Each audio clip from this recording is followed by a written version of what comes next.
Yorkers. Excuse me, taxi. Okay, man, we're looking around. This is the 77 WABC minicast. Saritha Komatireddy. She's running for New York State Attorney General. How are you today? I'm doing well, Dominic. It's great to be here. Well, you look fantastic. You got on your nice red. Is that red or what? Is that fuchsia? Fuchsia. Okay, so that's like an off red, right? Or a bright right. red. So, you know, I'm so glad this is the first time you're in studio. And, folks, she's going to be taking your telephone calls. The lines are open right now, 800-848-9222. No speeches, questions. You know, you start with a speech, I will cut you off. So when I first noticed your credentials, right, we see candidates come and go all the time. And most of them go, frankly, okay? Most of them go. But every now and then you meet a special one. You see a special one. And when I saw your credentials in terms of Harvard Law School, correct me if I'm wrong here, Harvard Law School, federal prosecutor for the Eastern District, prosecuting the Mexican cartels, Al-Qaeda, and on and on and on, chief of staff for the DEA. And then the last time you joined me, you dropped at the end of the show, dropping it like it's hot. You told me that you're a mom as well. Is that accurate? That's right. I have 4 children. 4 kids. Yes. 4 kids. Okay, so... Want to hear something cool? Go. I do. Go ahead. It's 2 sets of twins. 2 sets of twins. Mm-hmm. And how old are they? The older set is 7, and the younger set is almost 2. Wow.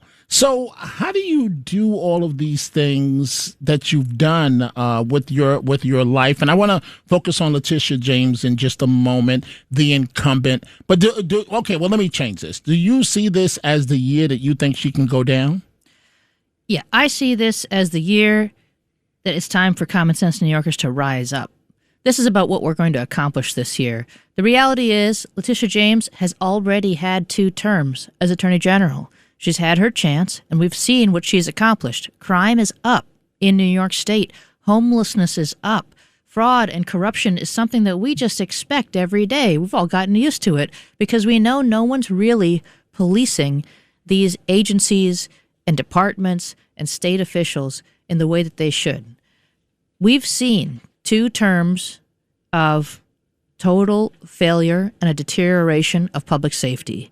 So it's time for a change. It's time to have a law enforcement professional, a prosecutor, become Attorney General who's going to protect New Yorkers, tackle crime, solve the homelessness crisis, take on fraud and corruption, bring money back to New Yorkers instead of finding new ways to take it away. And that's what people want. So I think of this when I look at this election, it's not just about getting rid of the old.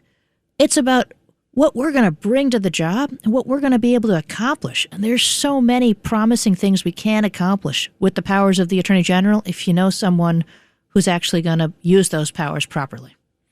Well, I believe there's going to be at least one debate. I know you've challenged her to a series of debates statewide, Albany, Syracuse, Buffalo, Binghamton, so on.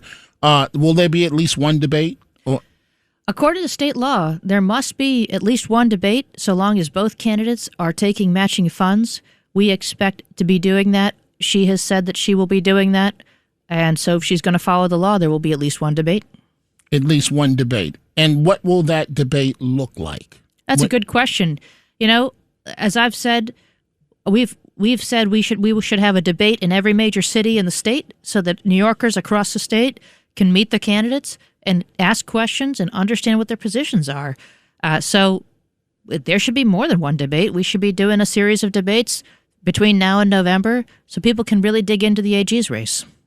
It's very interesting. So I've asked you this question before, and you said you weren't worried about it. But being a federal prosecutor, dealing with Al-Qaeda, Mexican cartels, because I remember covering the trial. I forgot the big drug dealer's name in the Eastern District, and he's in one of these supermax prisons right now. Were you covering the trial of El Chapo? Yes, El Chapo. And I remember one of the defense counsel, I forgot his name, but big prominent guy. And, you know, my mind started racing, Madam Candidate. I said, you know what? So it was after court one night.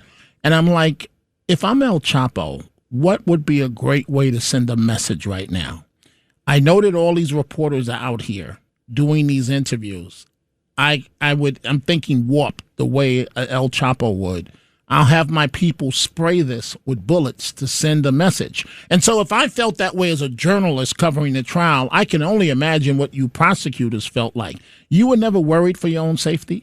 I was never worried because I had a great team around me. I mean, I had the privilege of working with federal agents and New York City Police Department officers, members of Joint Terrorism Task Force, the Organized Crime and Drug Enforcement Task Force, NYPD Intel. I was surrounded by these guys all the time, and all of them were armed, so I didn't worry about anything. You didn't think about that at all? No. Wow. So are you a native New Yorker or where you from? So I was born in New York. My parents actually came to New York in the 1980s and settled down in Coney Island. It's where they did their medical training at Coney Island Hospital. They lived near Avenue Z. That's where I was born. We moved around the country growing up, but I always wanted to come back to New York to make my life here. So I came back to be a federal prosecutor here. Wow. And how did you end up at the DEA as the chief of staff for the Drug Enforcement Administration? That's a great question. So, my focus actually, Dominic, was always terrorism. My focus was going after Al-Qaeda and ISIS. That's what I wanted to do after 9/11. But my boss asked me to take over the narcotics unit. And when I did that, then I shifted to looking at where is the biggest threat coming from? And really the drug that was killing the most Americans at the time, which was around 2021, it was fentanyl. And fentanyl was coming, 90% of fentanyl that comes into this country is coming over the southwest border from the Mexican drug cartels, and the people who were supplying the Mexican drug cartels with the ingredients for fentanyl were the Chinese chemical companies. So I focused on those threats. How do we go after the Mexican drug cartels, and how do we go after the Chinese chemical companies supplying them? And I ended up prosecuting. I was the lead prosecutor on a case against basically the head of Mexico's FBI. He was a cabinet secretary in Mexico who was taking bribes from El Chapo and El Chapo's cartel and giving them protection so that they could operate the largest drug trafficking organization in the world. I took that case to trial. I also helped start some of the first cases in the country against the Chinese chemical companies.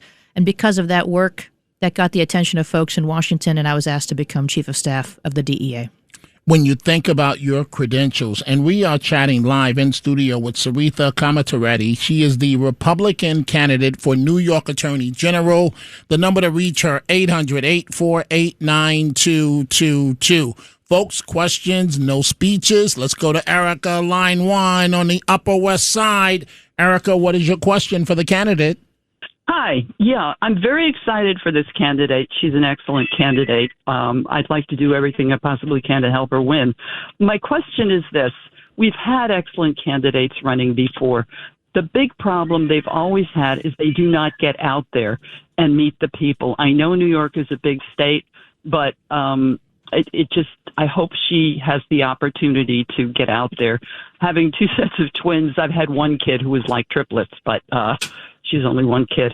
I hope she has the time and the energy. I am sure she's got the energy, but I wish her well, and I think she probably needs fundraising. So if I could help in any way, I'd love to.